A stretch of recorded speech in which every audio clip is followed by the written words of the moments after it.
Jesus, terapeuta e cabalista, por Mário Satis, editora Ground, tradução de Euclides Caloni. Mas ele falava do templo de seu corpo, porque vós sois o templo vivo do Deus vivo. João capítulo 2, versículo 21 e 2 Coríntios capítulo 6, versículo 16.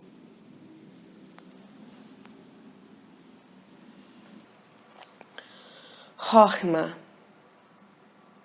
sabedoria. Com efeito, Timimá, simples, honesto, poderia ser lido como Rematim, se permutamos a letra Rei, espírito, por Aleph, energia. O coroado por seu próprio discernimento interior, que procede do alto, do ascensional, é antes de mais nada um Matim, um ser que se corresponde com a realidade circundante, ajustado como uma lente fotográfica sobre sua câmera, o olho simples ou perfeito, o olho por onde tem início o ingresso de luz no corpo lâmpada, aceita o que percebe sem dividi-lo, porque sabe que a condição de todo viajeiro que quer chegar a seu destino é a derrubada de todos os muros, a boa disposição para tudo, a coragem. Uma vez saídos ao mundo, não há volta ao ponto de partida. No percurso, os lírios do campo, os pássaros, as nuvens, a água, o vento, o sol, as estrelas, as árvores, são um alfabeto que temos que aprender a ler, porque a natureza é uma parábola do sobrenatural, o inverso da trama do espírito. E assim como não há retorno ao ponto de expulsão, do mesmo modo não há para a cabeça nada de estático.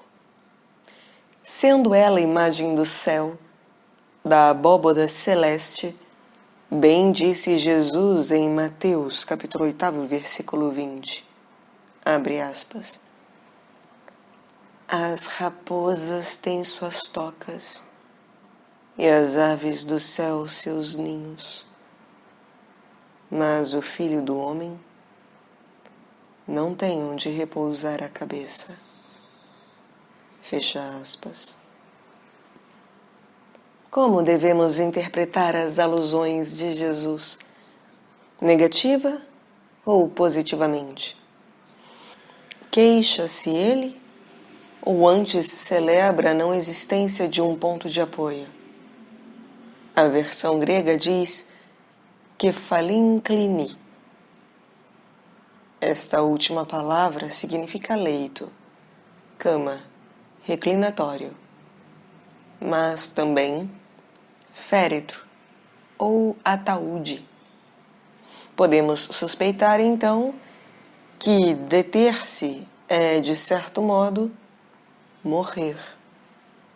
Porém, precisamente porque sabe disso, há no Filho do Homem algo imortal, dinâmico, criador, porque viajeiro, eterno, porque livre.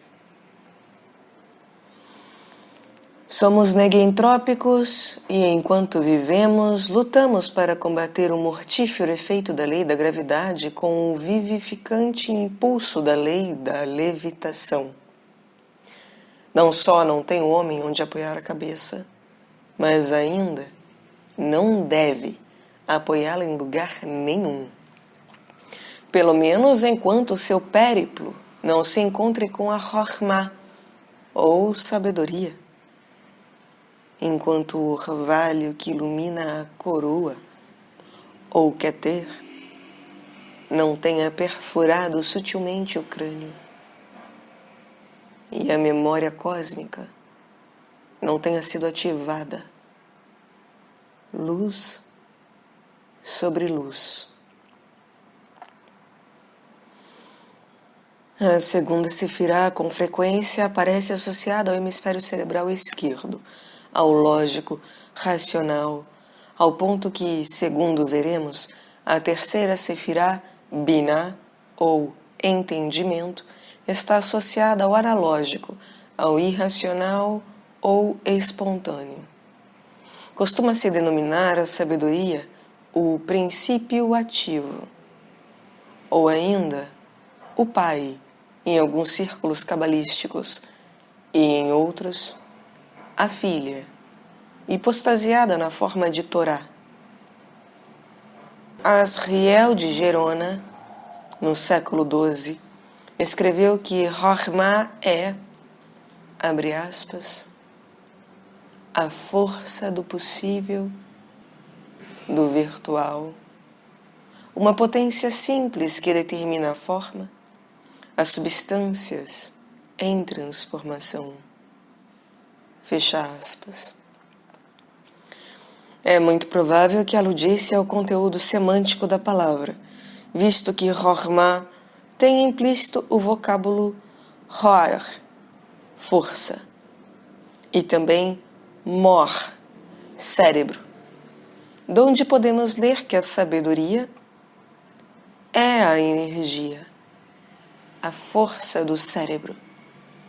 Ideia não de todo errônea, se considerarmos que na inevitável literalidade da nossa aprendizagem conferimos à mão direita, regida pelo hemisfério esquerdo, uma parte mais ativa e determinante que a mão esquerda. E todavia, a sabedoria é oculta e talvez inescrutável, pelo que podemos conhecê-la unicamente por seus atos, através de suas manifestações. Na passagem de 1 Coríntios, capítulo 2, versículo 6, lemos, abre aspas, é, portanto, uma sabedoria a que pregamos entre os perfeitos, mas não a sabedoria deste mundo, nem a dos grandes deste mundo, condenados a perecer.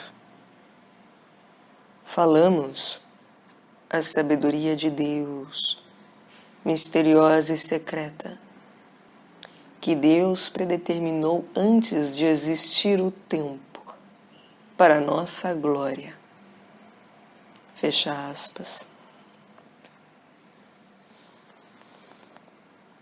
Esta sabedoria oculta, que a Kabbalah chama também de Chokhmah Nisteret, tem sua causa no ponto invisível sobre o qual o iniciado percebe a reverberação da gota de orvalho.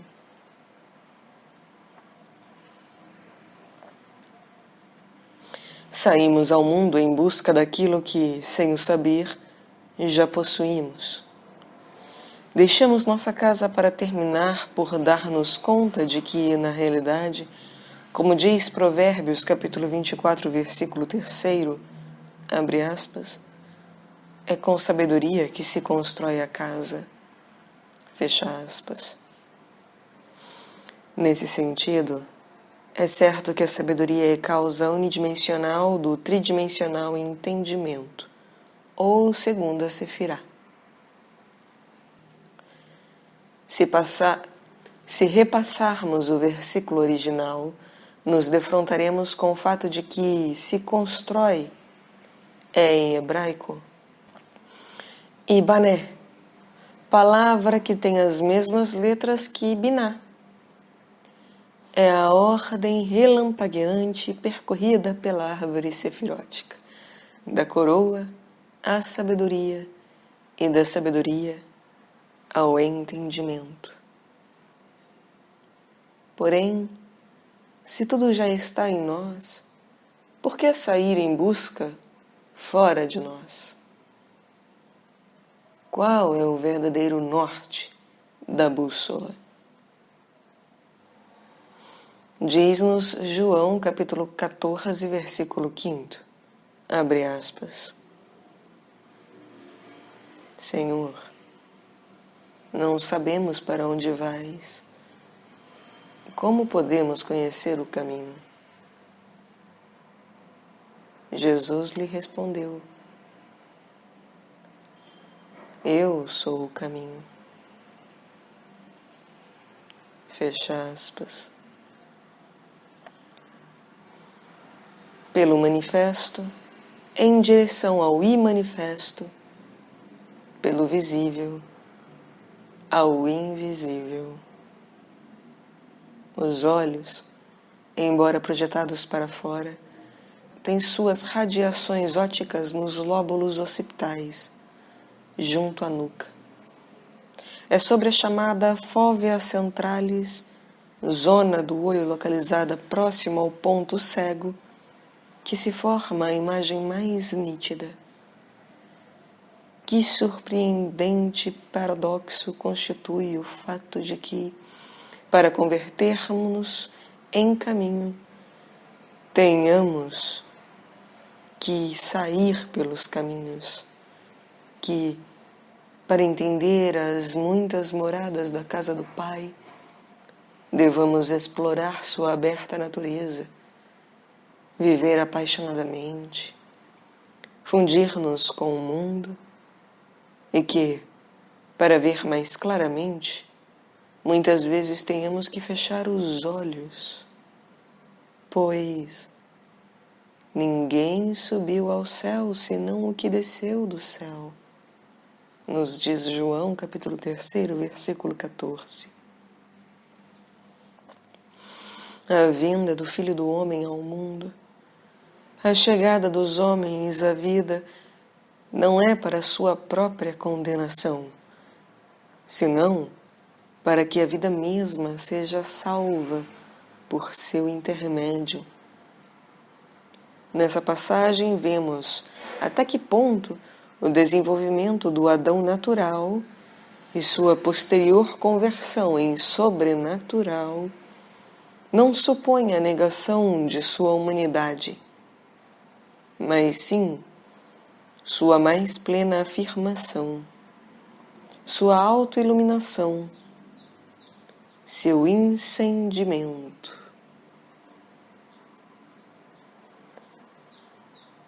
Prossegue João. Aquele que opera a verdade vem à luz. Porque o sentido original de operar, na verdade, não pode ser senão manifestar-se. É pelo evidente que é possível diagnosticar e, em suma, curar. O terapeuta, como o educador, tira, extrai, desnuda o que é bom e o que é mal, para que o organismo se fortaleça entre seus muitos atos e desfaça, e torne a fazer sua rota vital. Se a sabedoria é a causa causorum e está relacionada topograficamente com o hemisfério esquerdo, o mais racional dos dois no dizer dos neurologistas, sua função equivaleria ao plano, ao projeto que logo tomará corpo, quer dizer, se fará consciente de si mesmo, se erigirá através de Binah no entendimento. Uma importante passagem do livro da Criação nos diz que devemos entender com sabedoria e ser sábios com entendimento.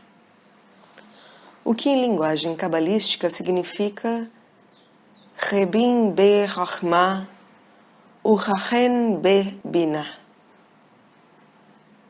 Isto é, emprega o hemisfério esquerdo para conhecer o direito e o direito para conhecer o esquerdo. Une em ti o Pai a mãe, faz do macho fêmea e da fêmea macho. Retorna ao tálamo de tua própria cabeça e observa esta maravilha. No quiasma óptico, parte das fibras procedentes da retina se cruzam e as restantes continuam seu caminho. As fibras nervosas que atravessam o quiasma, que significa cruz, cruzamento, até o lado oposto, não estão selecionadas ao acaso, mas são as que procedem do lado interno da retina, de tal modo que o cintilho óptico direito transporta as mensagens correspondentes unicamente a objetos vistos à esquerda do campo visual, e o cintilho óptico esquerdo, mensagens correspondentes a objetos vistos à direita do campo visual. Essa inversão nos remete a uma reveladora passagem do Zohar que fala do espelho brilhante sobre o qual o olho pode permanecer e encher-se tão completamente de beleza que, por fim, penetra no mais íntimo do ser e inunda a alma com uma luz sempre duradoura. E a alma, tendo abarcado o significado interno da luz que a inunda, se aquece em sua irradiação e se satisfaz a todo momento com o prazer que emite. Essa espécie de únio, como a chamam os místicos, de fato já ocorre, pois, ao criar o mundo com o seu olhar, o homem inverte, através do espelho de sua mente, o campo visual exterior. Se deve, pois, dar-se conta do que se dá volta. E isto para que a famosa lei da tábua de esmeralda, documento hermético que sustenta que, abre aspas, o que está embaixo é como o que está em cima, e o que está em cima é como o que está embaixo. Por estas coisas se fazem os milagres de uma só coisa, e como todas as coisas provêm do Uno, pela mediação do Uno, assim, todas as coisas foram criadas desta coisa única por adaptação, fecha aspas. Seja o que lhe permite entender essa ideia, também no sentido horizontal. Tão profundo é o nosso interior, quanto o exterior a nossos olhos, pois tudo faz parte de uma mesma entidade. Se compararmos as palavras espelho, rei, com luz, or, observaremos que só se diferenciam por duas letras, o iod, o pai, no caso do espelho, e o vav, o filho, para o caso da luz.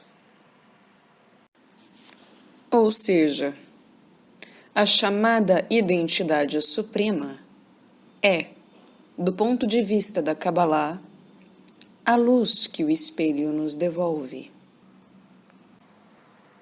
Todavia, cada espelho tem duas faces, a brilhante e a opaca, a visível e a invisível.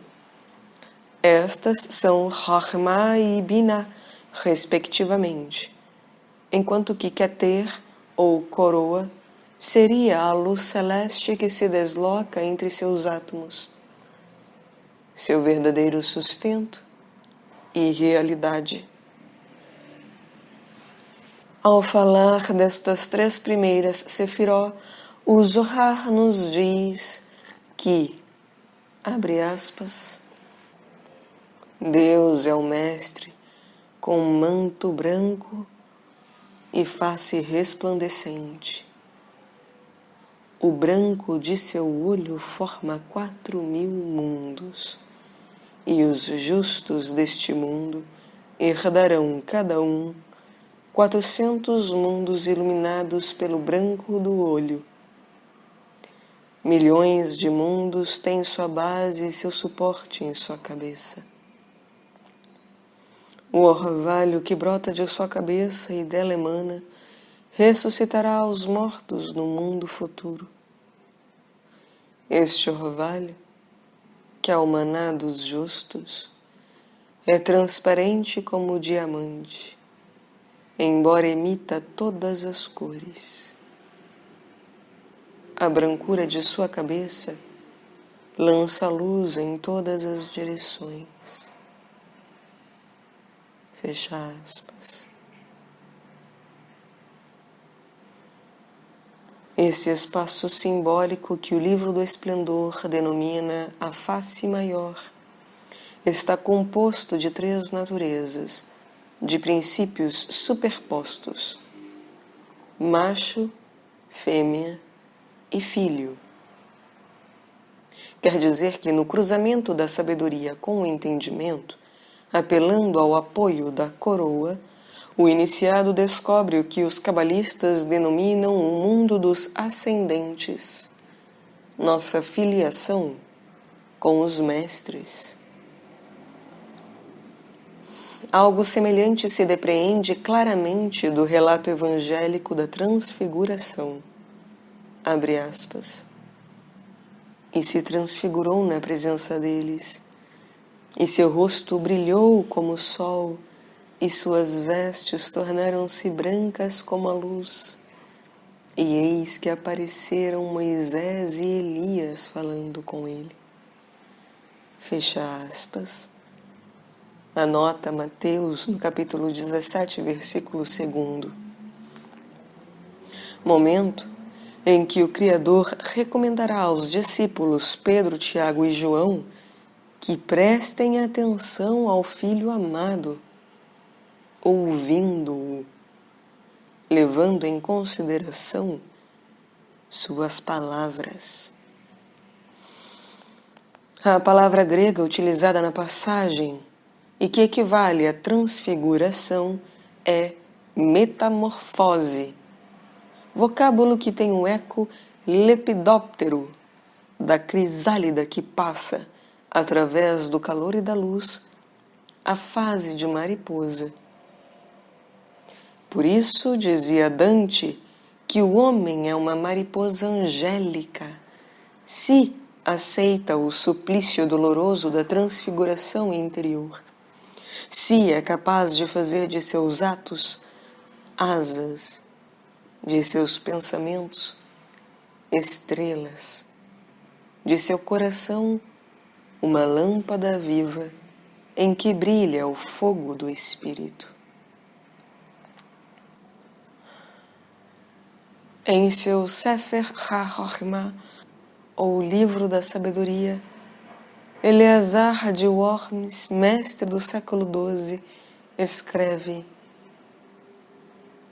abre aspas, o Criador mostrou a Moisés um espelho brilhante, que é chamado a coroa suprema. Fecha aspas. Esse espelho teria uma face opaca, a coroa, e uma face brilhante, a luz que a atravessa. Por mediação desse espelho, Moisés conheceu a arte dos reflexos que se propagam pelos labirintos cranianos e redescobriu o Bereshit, o princípio único, esse pacto de fogo, essa aliança de luz cujo crisol era impossível de olhar de frente, sob a pena de ficar cego. Pareceria que unicamente nos é dado, com olhos humanos, ver o criado, pois o Criador é demasiado vasto para o tamanho de nossos cristalinos.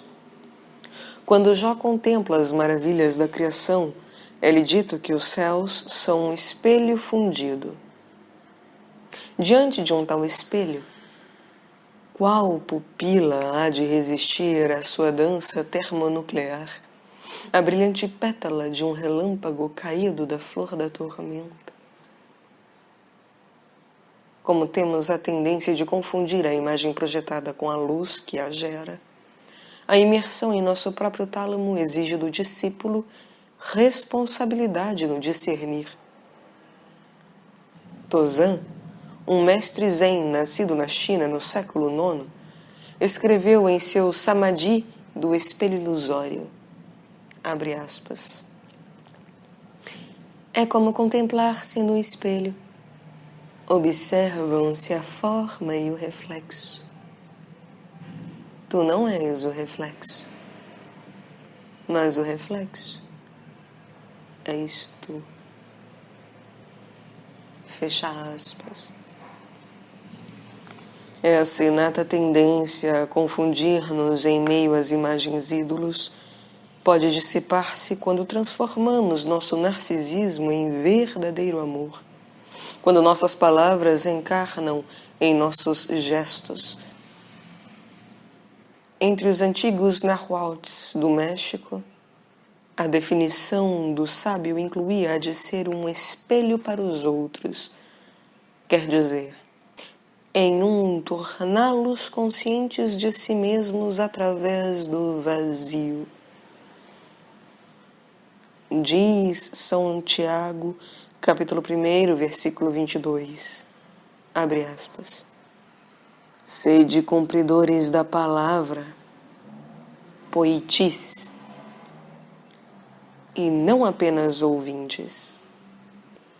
Isto equivaleria a vos enganar a vós mesmos. Aquele que escuta a palavra sem a realizar, assemelha-se a alguém que contempla num espelho a fisionomia que a natureza lhe deu. Contempla-se, mas mal se afasta, já se esquece de como é. Mas aquele que procura meditar com atenção sobre a lei perfeita da liberdade, aleuterias, e nela persevera, não como ouvinte que facilmente se esquece, mas como cumpridor fiel do preceito, este será feliz no seu proceder. Fecha aspas. O verdadeiro espelho de um homem são seus semelhantes. Porém, a luz que une a eles transcende a um e a outros. Se buscarmos as palavras hebraicas correspondentes à lei perfeita, encontraremos Torah Timimá, o que significa que o discípulo deve utilizar os textos como veículo de sua libertação, do mesmo modo que faz uso do espelho como utensílio de autoconhecimento. Abre aspas. As palavras da Torá, costumava dizer o Rabi Natan, um mestre talmúdico, são como vasos de ouro. Quanto mais são esfregados e polidos, mais refletem o rosto de quem neles se olha. Se as puseres em prática, as palavras da lei te farão resplandecer o rosto. Fecha aspas. É tradicional, no meio hebreu, considerar a Torá como um espelho. O que nela lemos num sentido é registrado pelo cérebro em outro. Por isso, o cabalista dá volta às palavras em sucessivos drash, em contínuos jogos de paronomásias, aliterações e anagramas com o fim de achar o direito do reverso, os enlaces da trama. De modo semelhante, o terapeuta tem de ser um espelho para seu paciente, o qual, através de sua própria anagnose ou exame, pode chegar a descobrir-se, endireitar o torto, tornar-se destro por meio do sinistro. Se somarmos os valores numéricos das 3 primeiras sefiró, coroa, sabedoria e entendimento, Keter igual a 620, Chokhmah igual a 73 e Binah igual a 67, encontramos um total de 760. 7 mais 6 mais 0 igual a 13. Obteremos o número-chave do amor, Arrabá, mas também o do Uno, Errad. Por isso se diz que o Bereshit, o princípio único, está na cabeça. E a sua cabeça, Deus. Anota Miqueias, capítulo 2, versículo 13. Se multiplicarmos 2 por 13, obteremos o número 26, correspondente ao tetragrama, ou nome inefável. E mais, em ou a cabeça deles é em hebraico Bersham, e contém as palavras Ab, pai, Em, mãe, e Bar, filho, os três unidos pelo fogo, Esh, o que coincide com o que já nos dizia o Zohar. Sabedoria que se faz manifesta produz entendimento. Sabedoria é o pai, entendimento, a mãe.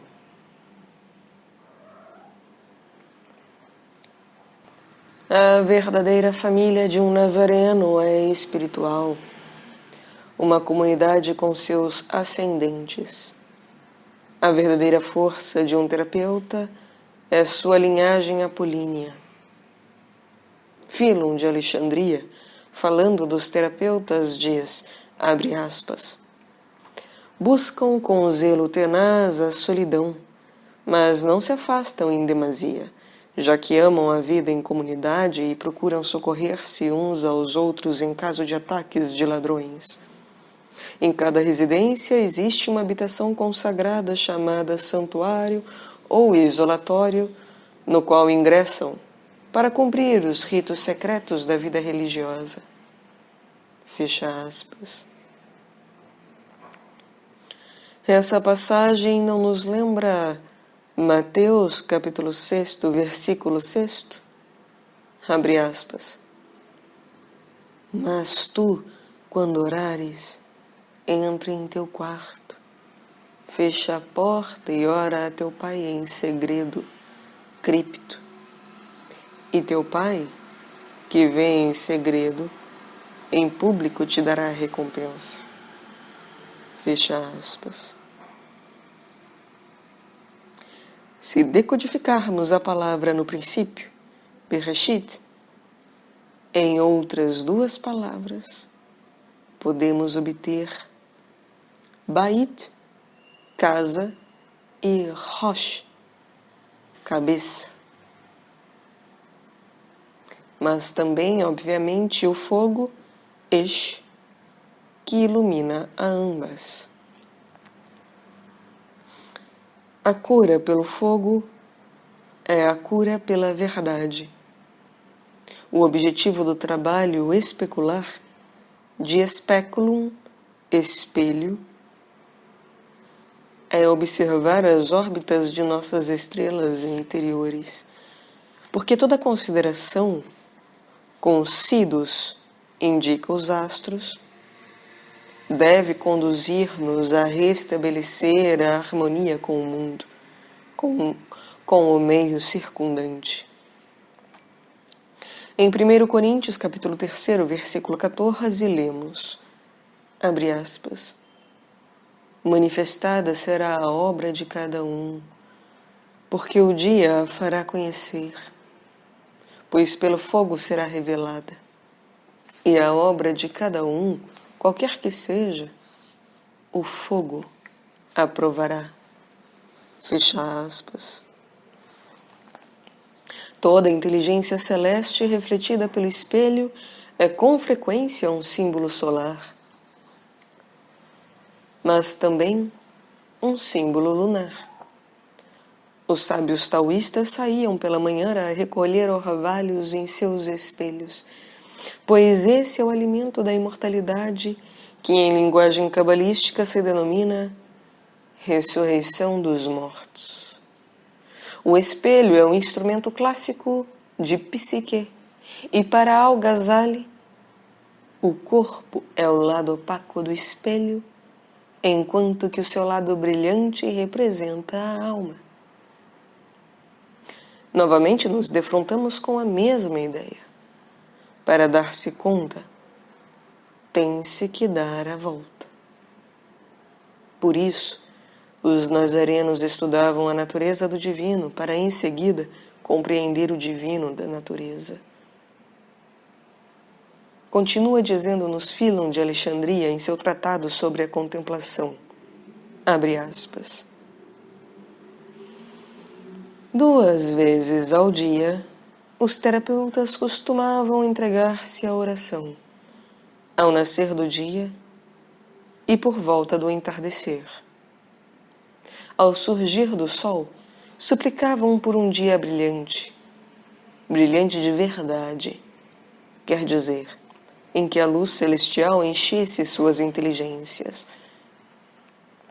Ao pôr do sol, rogavam por suas almas para que, liberadas da perturbação dos sentidos e das coisas sensíveis, e refeitas no tribunal das deliberações que são elas mesmas, pudessem seguir as pegadas da verdade.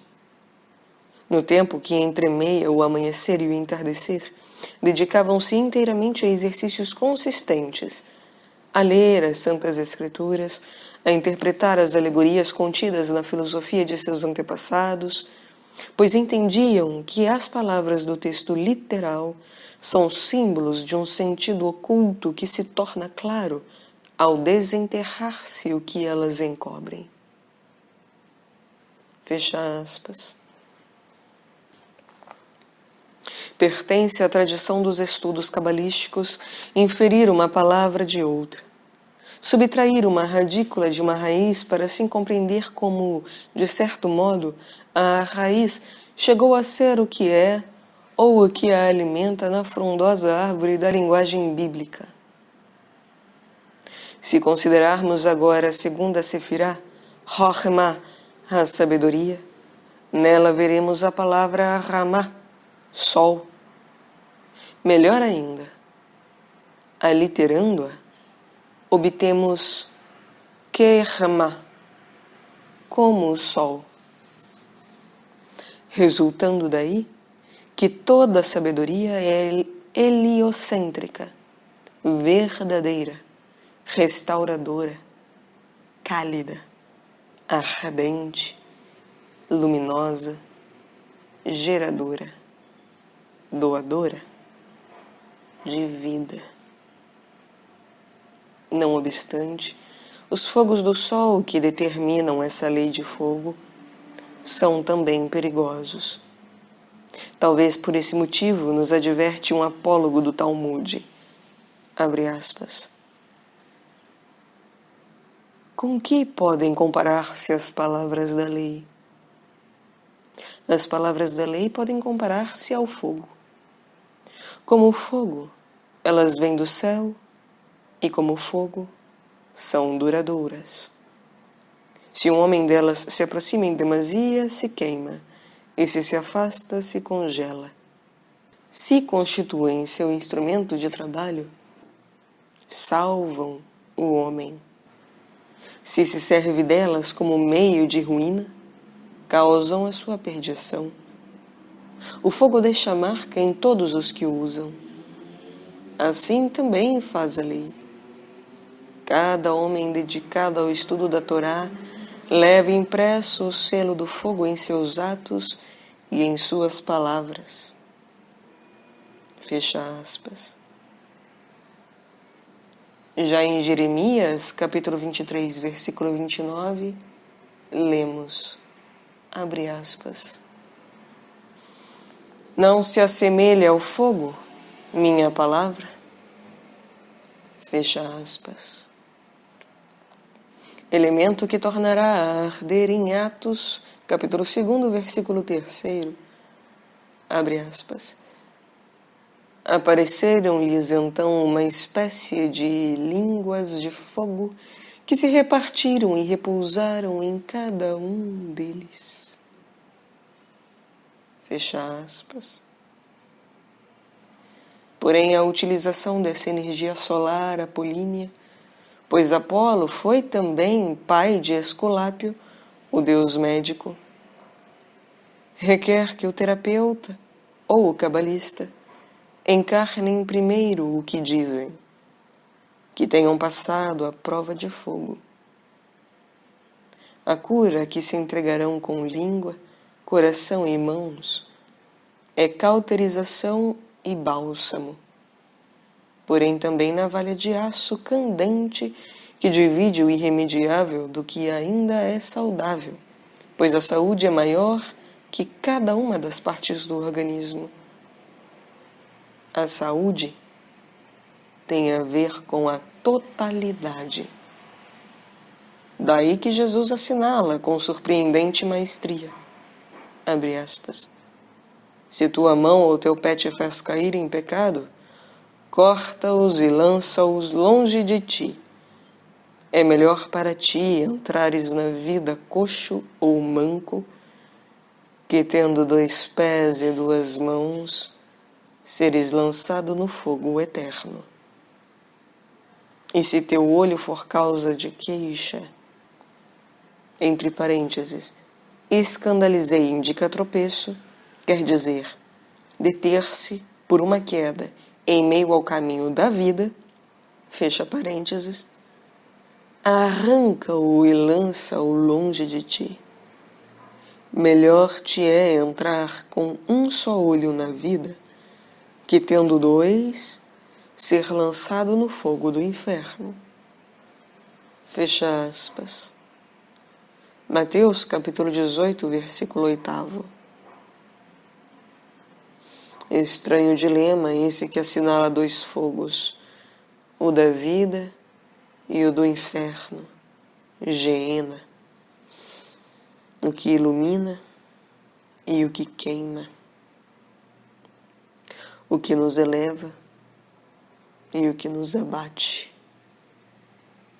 O do inferno está em relação com o inverno, com o mundo tenebroso dos mortos, com o subsolo, com o fogo vulcânico, talvez.